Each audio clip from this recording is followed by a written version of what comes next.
Hello everyone and good evening. I'm sorry I can't join you in person tonight, but I'm glad I can speak with you all regardless. I would like to acknowledge the traditional owners on the lands in which you are on today, the Kaurna people, and pay my respect to elders past and present. I extend that acknowledgement to any First Nations people there with you. I would also like to acknowledge the out-of-home care workers, carers and other people working in the sector in child safety and welfare that are there with you tonight. Your work is critically important to ensuring that young people in our community are safe and supported. Tonight we are commemorating a huge milestone for the Australian Centre for Child Protection, the 20th year since its establishment by the Australian Government and the University of South Australia. The Australian Centre for Child Protection is doing excellent work on the prevention of child abuse and neglect, leading a public health approach to child protection research and as advocates for children and young people.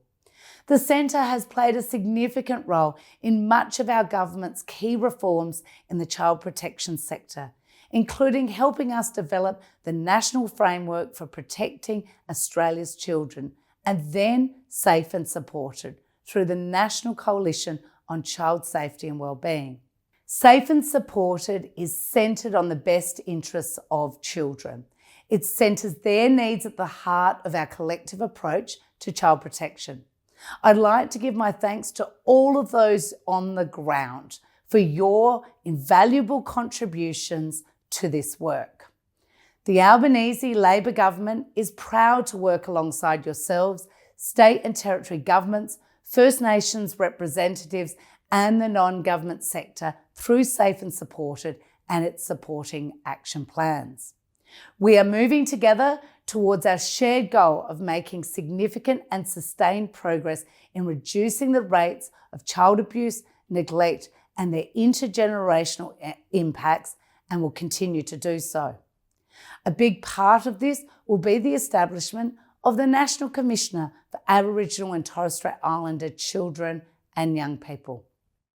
Once established in January next year, the Commissioner will be dedicated to protecting and promoting the rights, interests and well-being of First Nations children and young people. They will work with us and across all levels of government and collaborate with communities to provide expert advice on the development and delivery of policies, programs and services to ensure they meet the unique needs of First Nations children and young people. Importantly, they'll highlight the strength of First Nations children and young people and help ensure their voices are heard. I'm sure the Commissioner will engage with the Centre once they are appointed. Finally, I want to touch on the ongoing importance of your efforts that align with the Albanese Labor government's early years strategy. Over the 10-year life of the strategy, the government will develop 3 action plans, which will outline practical steps in line with the priority areas of the strategy and an outcomes framework to measure its progress. Your support in this is critical to ensuring we see better outcomes for children and families. While we celebrate this fantastic milestone with the Australian Centre for Child Protection, I think we can all acknowledge there is more work to be done. Child protection is multifaceted and requires all of us work together to first prevent children from needing to go into out-of-home care, and if children and young people are entering out-of-home care, that they're safe and they have the opportunity to thrive. I am excited to see the Australian Centre for Child Protection continue the incredible work it's done over the last few years. I hope you enjoy tonight's celebration and thank you once again for inviting me to speak.